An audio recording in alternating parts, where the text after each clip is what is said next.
శుభోదయం అందరికీ.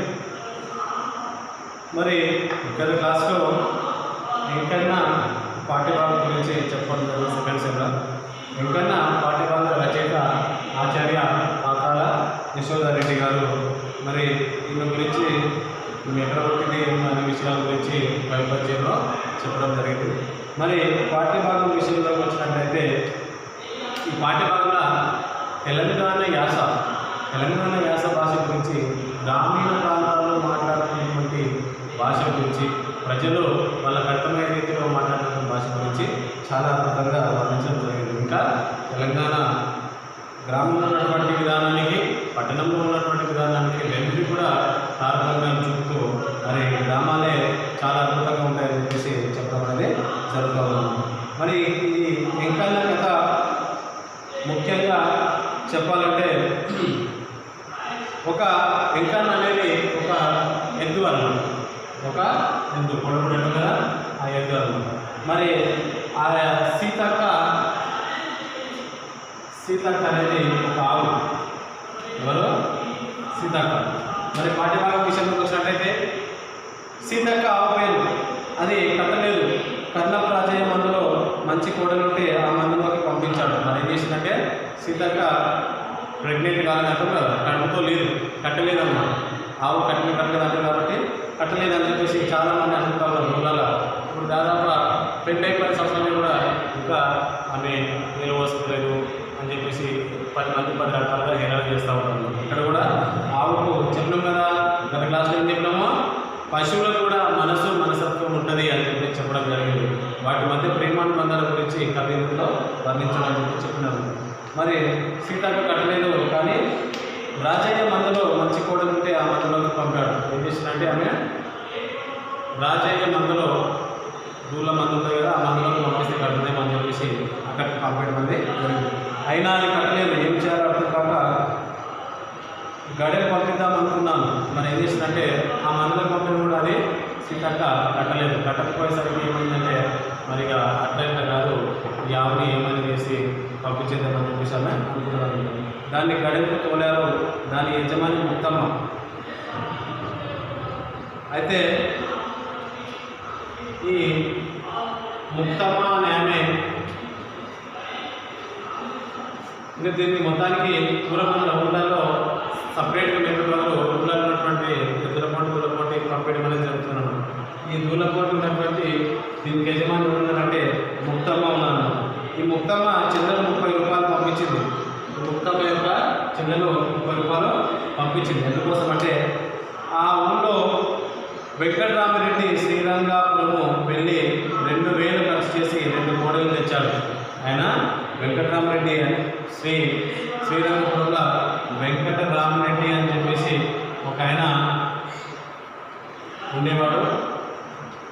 మరి ఏం చేసిందంటే మంచిగా సంతకు పోయి 2 అద్భుతమైనటువంటి కోడగుడ్డలు ఇచ్చినాడు. కోడగుడ్డని తీసుకురావడం అనేది జరిగిందన్నమాట. వానిలో ఒక దానిని అతని బావ తీసుకువెళ్ళాడు. మరి బావ బావంటూ ఉంటారు కాబట్టి బావ ఇంటికి వచ్చినప్పుడు కోడి బాగున్నదని చెప్పేసి ఒక కోడిని తీసుకొని పోవడం అనేది జరిగిందన్నమాట. మరి అతని ఇంట్లో మిగిలి ఉన్న ఎద్దుకు వెంకన్న అని పేరు పెట్టాడు. మరి వాళ్ళ ఇంట్లో ఒక ఎద్దు మిగిలిపోయింది కదా, ఆ ఎద్దుకు వెంకన్న అని పేరు పెట్టడం అనేది జరిగింది. మరి అది ఎవరిని దగ్గరకు రానివ్వలేదు. వెంకన్న రంకె వేశాడు. ఆ రంకె ఊరంతా వినిపించింది. ఆవులన్నీ ఆ రంకె విన్నాయి. ఆ రంకెకు కోడెదూడలు దూరంగా వెళ్ళిపోయాయి. మనలో వెంకన్నను ఈ ఎలాంటిది అంటే ఇది ఇంట్లో తప్పితే మిగతా వాళ్ళని ఎవరిని కూడా దగ్గరకు రానిచ్చినటువంటి కాదు. ఇది రంకె వేస్తే ఊరు మొత్తము అల్లాడలేదన్నమాట. అంత ఊరు మొత్తం సౌండ్ వచ్చేదన్నమాట. మరి ఊరు మొత్తం సౌండ్ వచ్చేది. తర్వాత అక్కడ ఉన్నటువంటి ప్రతి ఆవుకు ఆ శబ్దము వినిపించేది అని చెప్పేసి ఇక్కడ ఊరంతా వినిపించేది అని చెప్పి ఇక్కడ చెప్తా ఉన్నారు ఆ రంకెలు. మరి ఆ రంకెను చూసి భయపడి కోడిగుడ్డలు మొత్తము దూరంగా వెళ్ళిపోయాడు భయపడి. సీతక్క ఆ రంకె విన్నది. అది ముక్తమ్మ ఇంటి నుంచి రెడ్డి గారి పక్కకు బయలుదేరి వచ్చింది. మరి ముక్తమ్మ ఇంటి దగ్గర ఉన్నటువంటి సీతక్క ఆ రంకెని ఏం చేసిందంటే మెల్లగా వెంకటరామరెడ్డి ఆ దొడ్డి దగ్గరికి రావడం అనేది, అంటే వెంకన్న దగ్గరికి రావడం జరిగింది. సీతక్క వెంకన్నను చూసింది. మెల్లగా సీతక్క ఏం చేసింది, ఆ అరుస్తున్నటువంటి వెంకన్నను చూసింది అన్నమాట. చూసి వెంకన్న సీతక్కను చూశాడు. ఒకరినొకరు చూసుకోవడం జరిగింది. ఎద్దు ఆవును, ఆవు ఎద్దును చూసుకోవడం అనేది జరిగిందన్నమాట. ఇద్దరు ఒకరినొకరు చూసుకున్నారు. సీతక్క సిగ్గుపడింది. వెంకన్న దాని చుట్టూ తిరిగాడు. మరి వెంటనే ఆడపిల్ల కాబట్టి సీతక్క వెంకన్న చూసి సిగ్గుపడింది అన్నమాట. ఇక వెంకన్న చూసి సిగ్గుపడేసరికి ఇక్కడ వెంకన్న ఏం చేస్తాడంటే ఆ పొయ్యి తీరబోయి సీతక్క చుట్టూ తిరుగుతాడు అనమాట. రంకెలేస్తూ సీతక్క చుట్టూ తిరగసాగాడు. మళ్ళీ రంకెలేశాడు. సీతక్క ఒళ్ళు జలధరించింది. మళ్ళీ చుట్టూ తిరుగుతూ రంకె వేయడం వల్ల ఆ ఉన్నటువంటి సీతక్క ఒళ్ళు ఇట్లా జాడించుకున్నాను. రెండు ప్రక్కల నిలబడ్డాయి. చీకటి పడింది. ముక్తమ్మ వచ్చి కొట్టంలో చూస్తే సీతక్క కనిపించలేదు. మరి రెండు పక్కపక్కలు ఉన్నాయి. చీకటి పడ్డది మెల్లగా. అలాగే మరి ముక్తమ్మ వచ్చి ఆ కొట్టంలో చూసేసరికి అక్కడ సీతక్క కనిపించలేదు. కనిపించపోయేసరికి ముక్తమ్మ చాలా ఇష్టం అన్నమాట. సీతక్క ప్రేమతో పెంచుకుంటుంది అనమాట. మరి కనిపించపోయేసరికి చాలా బాధపడుతుంది. మరి ఎక్కడ పోయిన విషయాల గురించి ఆమె పసిగడతా ఉంటుంది అన్నమాట. బావికాడికి సీతక్క గురించి అడిగింది. మరి ఈ దొండకాపులు ఎవరైతే ఉన్నాడో వాళ్ళకి సీతక్క మరి ఎక్కడైందా అని చెప్పేసి అడిగింది. వారికి కూడా తెలియదు బాబు. ముక్తమ్మ వచ్చి అంతలో రెడ్డి గారి పాలేరు వచ్చి సీతక్క తమ ఎంకన్నతో వచ్చిందని చెప్పాడు. మరి రెడ్డి గారి చిత్తగాడు ఎవరైతే ఉన్నాడో వాడు వచ్చి అమ్మ ముక్తమ్మ గారు మీ సీతక్క మా ఎంకన్న దగ్గరికి వచ్చిందని చెప్పేసి వాళ్ళు చెప్పడం అనేది జరుగుతారు. మా నాన్న సీతక్క ఎంకన్నను తీసుకొని ముక్తమ్మ ఇంటికి వచ్చింది. మరి మర్నాడు ఏమైంది? సీతక్క ఈయనను వెంకన్నను తీసుకొని ఎవరి దారికి వచ్చింది? ముక్తమ్మ దారికి వచ్చింది. ముక్తమ్మ దారికి రావడం అనేది జరిగిందన్నమాట. అది ముక్తమ్మ ఇంటి నుంచి రెడ్డి గారి పాలకు బయలుదేరి వచ్చింది. మరి ముక్తమ్మ ఇంటి కాడ నుండి ఏం చేసిందంటే ఇంటికి వచ్చింది. వెంకన్నను తీసుకుపోవడానికి ఇద్దరు వచ్చిన వాళ్ళు దాన్ని తీసుకుపోవడం సాధ్యం కాలేదు. దాన్ని అక్కడనే వచ్చి వాళ్ళు వెళ్ళిపోయారు. మరి సీతక్క ఎక్కడైనా తీసుకురావడం జరిగింది. ఎందుకు తీసుకొచ్చింది? వీళ్ళిద్దరు ఇష్టపడుతున్నారు కాబట్టి ఇప్పుడు వచ్చి వాళ్ళు ఈయన తీసుకురావడం జరిగింది అనమాట. ఆ కాలం ఈ కాలం ఒకే లేకుండా అనమాట. అయితే ఇక్కడ తీసుకురావడం జరిగింది. రాగానే మరి ఎక్కడ పాలెం దొరుకుంటారా ఎక్కడ దొరుకుతామని చెప్పేసి ఇద్దరు వస్తే కూడా వాళ్ళకి ఎవరు కూడా వినకుండా వాళ్ళిద్దరిని తరిమి ఇంటికి పంపించేసింది అనమాట. వీళ్ళిద్దరు సీత ఎక్కడికి వస్తారు? ముక్తమ్మ దగ్గరికి రావడం జరిగింది. సీతక్క కట్టింది. అది నెలల నుండి నిగనిగలాడింది. మెల్లగా వీళ్ళిద్దరి సాహసం వల్ల సీతక్క కడుపుతో అయిందనమాట. కట్టిందనమాట. కట్టేసరికి ఇక ఈ సీతక్క చాలా నిగనిగలాడుతూ ఉండగా తయారైందనమాట. పుట్టే కోడి ఎంకన్నలాగా ఉంటే బాగుంటుంది అనుకున్నారు. సీతక్కకు లక్ష్మి పుట్టింది. అది సీతక్కలాగా కాటుక కళ్ళతో ఎత్తు పొడవు ఎంకన్నలాగా పడింది. మరి ఏమన్నారు? ఇక ఊరోళ్ళంతా లేక సీతమ్మ మంచిగా కట్టింది కదా, ఇక ఎంత మంచి ఈమె సీతక్క ఎలాంటిదో ఆమె కూడా పుట్టబోయేటటువంటి వాళ్ళు కూడా అదే విధంగా ఉంటారని చెప్పేసి అందరూ సంతోషపడతారు అన్నమాట. మరి అందరూ అనుకుంటారు మరి ఎంకన్నలాగా వీరుడు పుడతాడా, సీతక్కలాగా లక్ష్మీదేవి పుట్టిందా అనుకుంటే పుట్టనే పుట్టింది లక్ష్మీదేవి. అంటే ఆడపిల్ల పుట్టింది అనమాట. ఒక ఆవులాగా పుట్టిందన్నమాట. అది ఎట్లుందంటే సీతక్కలాగా కాటుక కళ్ళతోటి చాలా అద్భుతంగా ఉందన్నమాట. ఎత్తు పొడవు ఎంకన్నలాగా పుట్టింది. మరి ఎత్తు పొడవు ఏమో ఎంకన్నలాగా ఉంది. అందంలో మాత్రము సీతక్కలాగా ఉంది. ఇప్పుడు సాధారణంగా ఊళ్ళో ఆవులు, ఇళ్ళలో ఉన్నటువంటి ఆవులు అవి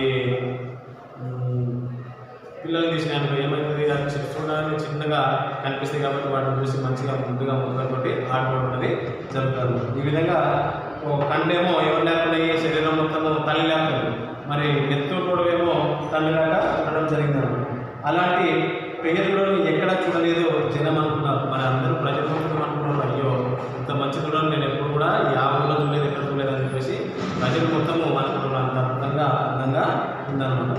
ఎంకన్నను ఊరికే మేపడం కష్టపడడంతో రెడ్డి గారిని ఎద్దులు చేశాడు. పొలం పనులు చేయిస్తాడు. మరి ఎంకన్నను ఊరికే బాగా మలిసిపోయింది కాబట్టి దీన్ని ఊరికి మేపడం ఎందుకు అని చెప్పేసి దీన్ని తగ్గించడానికి అక్కడ ఉన్నటువంటి పొలంలో ఎద్దుగా చేసి పొలం దున్నుతూ ఉన్నారనమాట. బ్యాగట్లో పెట్టేసి వాటిని దాన్ని నడిపిస్తూ ఉన్నారనమాట. సీతక్కకు ఒకటే ఈత. మరి సీతక్క ఒకసారి లక్ష్మీదేవి పుట్టినాక మళ్ళీ ఒకటే ఈత అనమాట. రెండో ఈత లేదనమాట. ఒకసారి పెట్టింది కానీ దాన్ని ఒకసారి అయిపోయిందన్నమాట. బావి వరుసలు లేని పశువులకు కట్టుబాటు ఉండడం అందరినీ ఆశ్చర్యపరిచింది. మరి ఈ సీతక్క ఒకటే ఈత వేసింది. అది ఎంకన్నతో మాత్రమే వేయడం జరిగింది కాబట్టి ఇప్పుడు మళ్ళీ ఆవులకు బావి వరుసలు ఉండవు.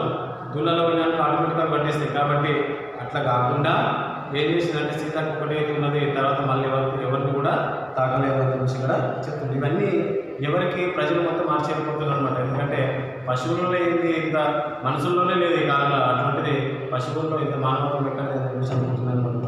ఈ విషయాన్ని గురించి ప్రజలు వాళ్ళ రకాలుగా చెప్పుకున్నారు. సాధారణంగా అనుకున్నాను, అయ్యో మరి సీతక్క ఇంతకు దేవతనా ఏంది, ఇంతకు వెంకన్న తప్పితే ఎవరిని ఆ సీతక్క వినడం లేదని చెప్పేసి ప్రజలందరూ అనుకుంటా ఉన్నారు. సీతక్కను చూస్తే ముక్తమ్మకు సీతమ్మ తల్లిని చూసినట్టు ఉండేది అని చెప్పేసి అంటున్నారు అనమాట. సీతక్కను చూస్తే ముక్తమ్మకు సాక్షాత్తు సీతమ్మ తల్లిని చూసినట్టు అనిపిస్తుంది అని చెప్పేసి చెప్తా ఉన్నారు అనమాట. మనసులో దానికి దండం పెట్టుకునేది ఆ ఊళ్ళో 1000 ఆవులు ఉన్న సీతక్క కన్నత లక్ష్మి వంటి కోడే మరొకటి కనిపించదు అని చెప్పేసి ఇక్కడ అది అంత విలువైనది అని చెప్పి చెప్తున్నారు అన్నమాట. ఇక్కడ చూసేసరికి నా ముక్తమ్మకి ఏమనిపిస్తుంది అంటే సీతక్క చూసేసరికి సీతమ్మ తల్లి చూసినట్టు అనిపిస్తుందంట.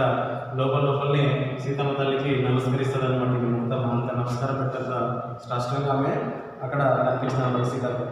మరి ఆ ఊళ్ళో ఉన్నటువంటి ఎన్నో పేదూడలు ఉన్నాయి, ఎన్నో ఆవులు ఉన్నాయి, ఎన్నో లేగలు ఉన్నాయి, కానీ ఇలాంటి లేగదూడ మాత్రం ఇంకెక్కడ కూడా లేదు అని చెప్పేసి, ఇలాంటి లక్ష్మీదేవి లాంటి లేగదూడ ఇక్కడ కూడా లేదని చెప్పేసి ప్రజలు మొత్తము కొలుస్తూ ఉన్నారు. ఇక్కడ ఈ సీతక్క ఉన్నటువంటి ఇంకో లేగదూడను లక్ష్మీ లాంటి ఉంటుంది కాబట్టి ఆ లేగదూడను కూడా ప్రజలు మొత్తము ఏం చేస్తున్నారు, కొలుస్తూ ఉన్నారు అనమాట. ఎంత మంచిగా ఉన్నాయని చెప్పేసి ఊరు మొత్తము అనుకుంటా ఉన్నారని చెప్పి ఇక్కడ చెప్పడం అనేది జరుగుతూ ఉన్నాను. ఈ విధంగా పశువులలో కూడా ప్రేమానురాగాలు, మంచి మనస్తత్వము, వావి వరుసలు ఉంటాయని చెప్పేసి అనుకోవడం జరిగింది. సాధారణ పశువులలో ఉండవు, కానీ వీటిని చూస్తే పల్లెలకు అర్థమైపోయింది అనమాట, ఉన్నాయని చెప్పేసి ఇట్లా ఈ విధంగా చెప్పడం జరిగింది. ఎవరు యశోదారెడ్డి గారు అత్యంత అద్భుతంగా పశువుల గురించి ఇక్కడ వర్ణించడం అనేది జరిగింది. మిగతాది నెక్స్ట్ క్లాస్లో. ధన్యవాదాలు.